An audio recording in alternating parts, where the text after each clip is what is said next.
I'm often asked, if Hong Kong is part of China, why does it feel so different? As of today, Hong Kong still has its own economy, its own currency, its own tax laws, its own dialect, its own strong passport, supposedly until 2047. If you've been here before, until 1997, Hong Kong was ruled under the British, and you can still see it everywhere. Roads and buildings named after places in the UK, cars driving on the left like in the UK, and mainland China drives on the right. In fact, Hong Kong is open to many countries like UK, US, and 168 other countries, visa and permit free, but requires mainland passports to be granted a permit to enter. So it's literally easier for foreigners to visit Hong Kong than the mainland Chinese. Then there's the internet. Basically no restrictions here, but mainland China has one of the most restricted and censored internet access in the world. So yes, Hong Kong is still very different, but yet it does benefit in many ways from the mainland. It's a unique city of its own, and that's exactly what makes it worth your time to explore. This is Hong Kong Airport, and it has won the world's Best Airport Award in 2026. It's also considered one of the most efficient and convenient travel hubs globally due to its massive network of connectivity and flight routes and frequency of flights, and it's one of the reasons why I moved here. For example, look at this tech. This airport has fully automated security gates. Once you've checked in, you don't need your passport or boarding pass, you only need your face to go through these departure gates. If you hold a HK ID, you can fully board a plane without it and just use an app on your phone. And at Terminal 2, which just opened recently, will definitely accommodate all your hunger needs. Lastly, if you are here transiting for only a few hours, there are many activities for you to do inside or outside the airport. If you step outside the airport, you can join short tours or head to the Citygate Outlet Mall, which is very close by. Since Hong Kong is so small, it's super affordable and convenient to get into the city, to your hotel, or for us to get home. Now let's explore what else is cool in Hong Kong in this video. We are in the third trimester now, so unfortunately we won't be able to be doing any roller coasters apart from my husband's driving. Jokes aside, we are going to be tweaking up this video a little bit compared to usual, from being a standard tourist video to talk about why I chose to settle in Hong Kong in the last few years. I am still going to bring you to some iconic spots in Hong Kong if that's what you guys are interested in. We're going to start off with checking in to Kimpton Hotel in TST, which is still currently the newest 5-star hotel in Hong Kong because its grand opening was in March 2025.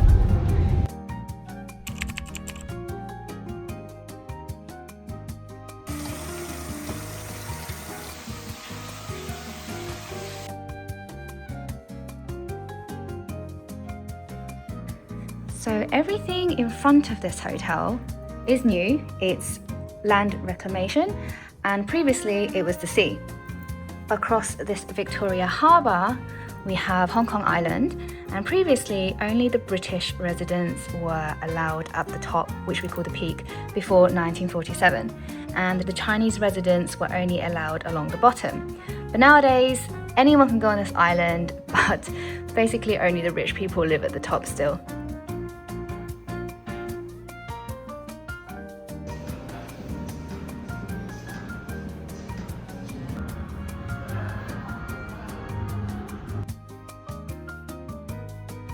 Okay, so Daniel's gone to work, so we're introducing a new friend into the episode. What would you like to be called in this episode? NPC or Duncan. We're going to the Hong Kong Museum of History, which is free to enter. Okay, so Hong Kong story. Hong Kong story. This is what you wanted to come see, isn't it? Because I think Hong Kong has great stories. Okay. So a really quick summary of history. Back to the Qing Dynasty, Hong Kong was a quiet cluster of fishing villages and farmlands. But in the mid-1800s, the Opium War broke out and Britain defeated the Qing forces. Britain then chose Hong Kong over other places in China because of its deep natural harbour, which was a great major shipping route. Over the next century, Hong Kong grew under British administration for a 99-year lease, but China never accepted these unequal treaties. By 1997, when the lease was up, Britain had to hand the entire colony back to China under the one country, two systems principle. So this is a photo of TST taken back in the 1930s. You can see the clock tower here, and the Kimpton Hotel would be about here. Hong Kong as a whole has rapidly developed in the last 50 to 100 years, and in this museum we can see all the different major events and history Hong Kong went through, including old money which was used only in Hong Kong, footage of when the Chinese coolies had to work at the docks, etc. Yeah, these are known as coolies. In Chinese, it's gulay. What's a So gulay? like, gulay is like when you're forced to do manual labor back in the day, like really moving heavy stuff. So this is what trams in Hong Kong used to look like, which we also call the ding ding. And this is what they look like today, and they are only found on Hong Kong Island. It says here that the first class upper deck section were exclusively only for elites and white residents, whilst the third class seats at the lower floor were for local Chinese passengers. This is a Chinese medicine herbal shop. So this is what Daniel would be working in 100 years. 100 years ago. I'll be his customer. This will be Daniel like brushing his And you've got a herbs. bathtub. And this is what Chinese medicine looks like. Eh, 好咩啊？好紅啊！都好紅。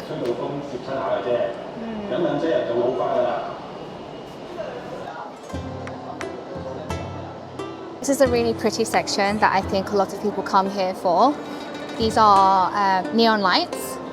If you've seen Hong Kong before 10 to 15 years ago, you wouldn't have to look up to find these neon signs. It would have found you first. Around the 1960s to 1990s, Hong Kong was actually a city that didn't really sleep. Every business hung their signs up high so that they could be seen, and neon lights would glow up across the city after the sun sets. Over the years, businesses have shut their doors, and removing these giant glass tubes, well, expensive and dangerous, causing hazards, especially after the typhoons and heavy rain. So they stayed behind, flickering and rusting. Eventually, the government stepped in with new safety regulations, not to kill the neon, but to stop it from killing anyone below it. At the same time, LED lights have also been found to be cheaper and brighter. The masters who could hand bend a tube into a dragon or a Chinese character without breaking it had no one left to teach. So it's not that easy to find these signs now.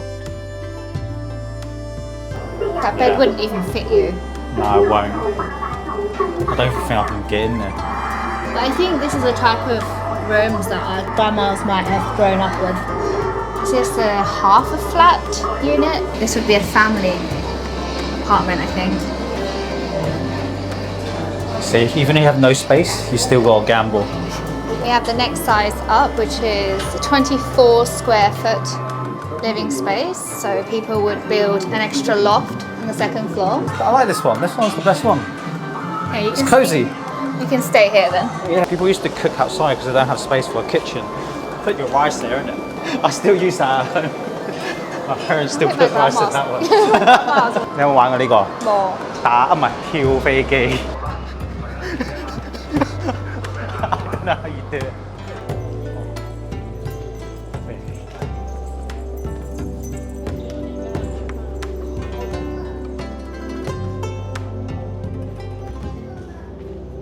Okay, so after seeing all those traditional Hong Kong foods, let's go eat some for tea. Yep.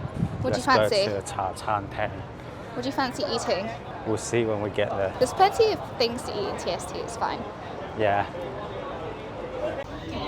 These are the ultimate classic tea time snacks you'll find inside any cha chan in Hong Kong, the local affordable diners. Some people say that Hong Kong feels like London more than any other city in China because if you look at these egg tarts, they're inspired by the British.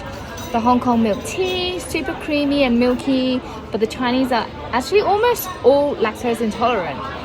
Then you've got this bolo yao, super buttery but no actual pineapple.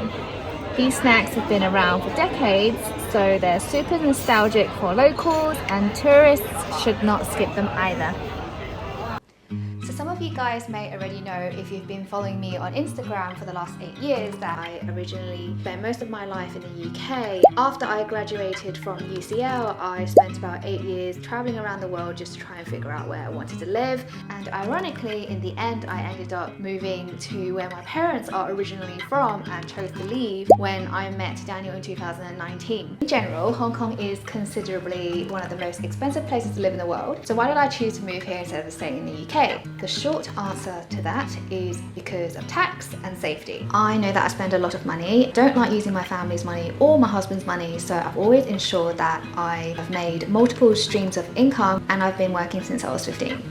If we just walk down from the hotel, we can see buildings that were built during the British takeover and have survived World War II until now. There isn't that many left in Hong Kong, and 2 of them are here. For example, we have the 1881 Heritage, which was the Hong Kong Marine Police headquarters until 1996.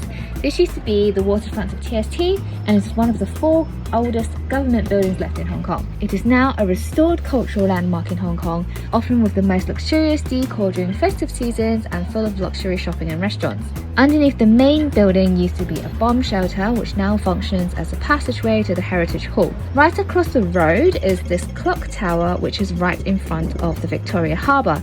This used to be Kowloon Station, which was a main railway station. The train station has now been demolished, but they kept this clock tower as a monument, which is why there are often tourists that come just to take a picture with it. And if you didn't know already, you can also take a very affordable Star Ferry across this harbour to get to Hong Kong Island for only $6.50 or less. This isn't something left behind by the British, but it's something Hong Kong is still very famous for, and it's something very enjoyable for both tourists and locals. And here you can also notice a lot of expensive watches and supercars just parked in the streets, even in the busiest areas, because Hong Kong consistently ranks top 10 safest destinations from theft and crime globally.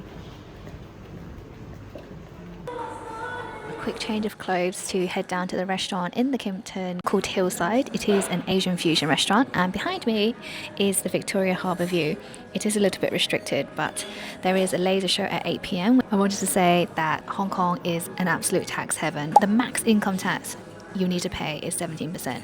In the UK it's 45%, and then there is also no capital gains tax, there's no inheritance tax, and there's no VAT. So imagine that. But of course, with every place there are its goods and its bads. The bad side is that land here is very expensive.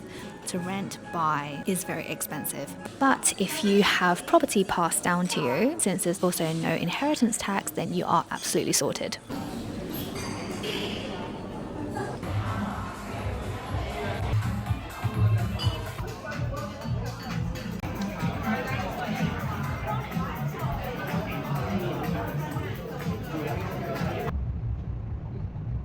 So we're back in the room to look at this night view. Daniel has lived here all his life, and he still thinks that this view is the most beautiful in the world, especially at night. What do you guys think? But one thing's for sure, this is definitely $1 million view that you can wake up to.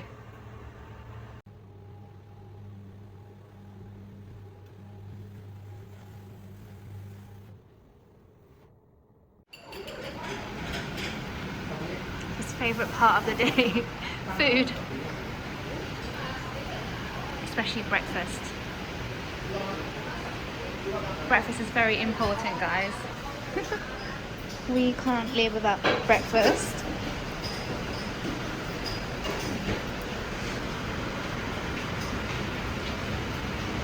It's a very thorough breakfast.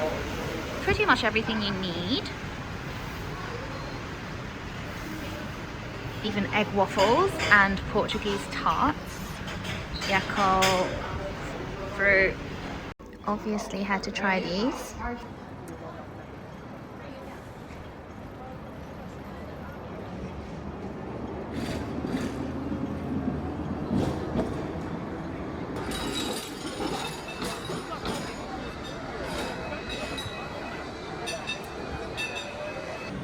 We are taking the Peak tram up the Peak today.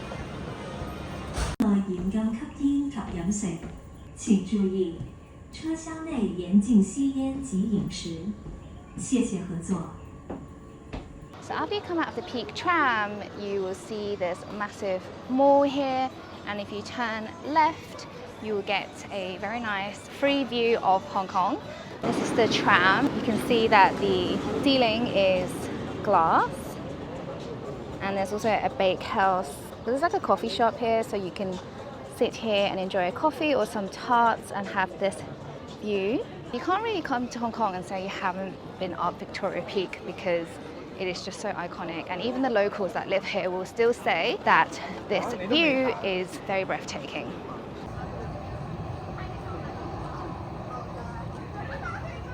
It is sunset hour right now, so it's actually very packed. In the morning there's practically never anyone here, but this is a free viewing platform where there is no trees and pretty much nothing covered. You can walk right over to the edge over there and then just see the whole of Hong Kong, the whole of Kowloon, and then you can alternatively go up there, but you have to pay, so I've actually never been up there, but there is less people up there.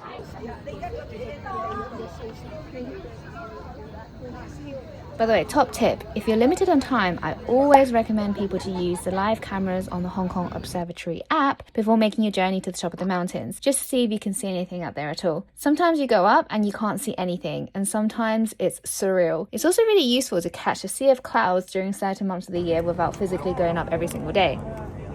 We decided to go up the peak today because on the observatory app the weather looked quite good, and it is really good. Currently we're inside the mall of the Peak Galleria, so this is roughly what it looks like inside. If you do want to do some last minute shopping, or if you want to have a meal up here, it's actually very quick-tid.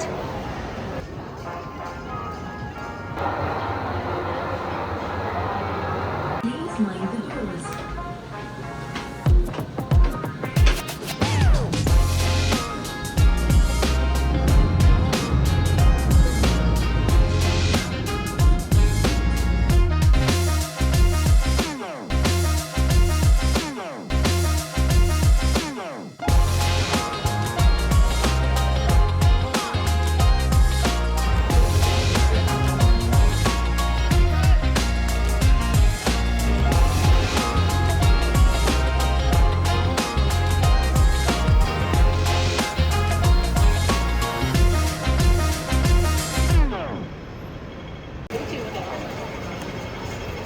Traditional dim sum, anyone? I'm sure everyone's had dim sum before, but did you know that dim sum originates from the Cantonese southern parts of China as a lively social meal to meet with friends? Traditionally, dim sum are pushed around in steaming carts and you get up and go and grab whatever is available. But there are very little of these kind of restaurants left these days, as most have closed down. The most famous one in Hong Kong is Lin Hang Tea House, but unfortunately it actually closed down a few weeks after I filmed it. They've rebranded and opened new Lin Hangs, but they don't seem to serve the same traditional dim sum as before. Business is modernized, and most dim sum restaurants today we order from a menu like normal restaurants. Recently we found this one, did some research, and they are run by the same family as the old Lin Hang. Here you can find the same traditional dim sum as the old Lin Hang, so we are going to try it. First of all, of course, you need to wash all the utensils, and then you go to point at the dim sum you want on their trolleys. The server will stamp or circle the corresponding box on your dim sum card, and this is what you will use to determine how much you pay at the end. Don't forget to try their desserts too. The left one is basically like a donut, and the right one is like a creme brulee, but less sweet, and they are made from different ingredients. This isn't sponsored, by the way, but their dim sum and their dessert are actually really good and hard to find elsewhere. Their prices and portion size are also very reasonable for Hong Kong. I love the food. I miss some of these dim sum so much, like this quail egg siu mai and this sesame roll. I haven't seen them in a long time.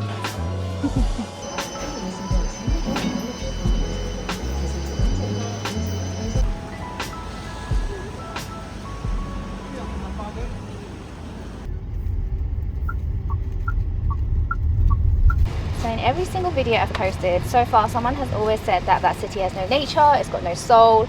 So to end this video, I do want to show you guys some nature in Hong Kong, which is also something I really love about it here. And when people think of Hong Kong, they often only think it's Hong Kong Island, which is this bit here. But actually Hong Kong is so much more than that. This bit over here is Kowloon, and behind this mountain is the New Territories. This is Kowloon Peak, by the way, which is one of my favourite peaks. If you hike it, it's pretty challenging and fun, and the photos are amazing. But if you only want photos, you can take transportation up here, which makes it a lot easier. Previously, we went up Victoria Peak on the tram on Hong Kong Island, and this Kowloon Peak, you can see Hong Kong Island plus all of Kowloon. Another really famous hike is Lion's Rock, where you can see similar view, but you can't drive up this one. It's purely hike only. What's really fun about Hong Kong is that all within an hour's car journey, we can hike to see both city and countryside. You can easily walk to a beach and the sea, or you can even get lost in a concrete jungle that pierces through clouds. This isn't a video about why you should move here or brag to say Hong Kong is the best. In the eyes of many, I'm sure it's absolutely not. And I may not even stay here for a very long time. But for me right now, I think I've found it to fit the goals I want in my life. If you could explore and live anywhere in the world, where would that be? Because we're all just passing through, living our lives, finding places that make us feel alive and comfortable, right? But places change, and maybe we do too. As for now, thanks for watching. See you again in the next one. Please stand back from the train. By the way, if anyone is interested in a Hong Kong itinerary video, let me know in the comments below and we can film it after I give birth in 3 weeks. So some of you may already follow Daniel from his YouTube channel where he talks about Chinese medicine. It's in Cantonese, by the way. Today we are checking out his new gym. This one's in Hong Kong, his other one's in Happy Valley, and you can see these glass windows here. It's my first time here, so we're going to check out this one today. Okay, so as we enter, we have some free weights area over here with a large pretty mirror. This is one of the rooms. Then over here we have a little grass area. Oh, what is this called again? It's a very big one. He's very proud of it and he likes it. He's just waiting for his client to come, so I'm just doing a tour. And then we have here some treadmills and stairmasters. So my doctor has said that I can't really lift weights and I need to bed rest. So I'm just going to be using these treadmills later to do incline, and there is a balcony outside as well. So since I'm just waiting up for Daniel to finish with his client, I wanted to disclose a little personal details about our lives today. I think a lot of people assume that Daniel is just my 100% full-time photographer and I also just 100% travel. That is absolutely not true. We both wear many hats. So Daniel is a qualified Chinese medical practitioner, which is a Chinese doctor, and he decided to change his path a little bit by working in the gym. So you can see it like physiotherapy. When people have their mobility started to decline or they come out of surgery, like slip disc, he trains them to be stronger than before. Those are actually quite public on his YouTube already, so that is not really a secret. And as for me, from 15 to 21, I worked part-time to cover my uni fees, and after that I have worked full-time non-stop. Until now I got pregnant, I'm giving myself a little break. And we absolutely both do not come from family wealth, and everything that you see in social media literally earned with our hustling working lives.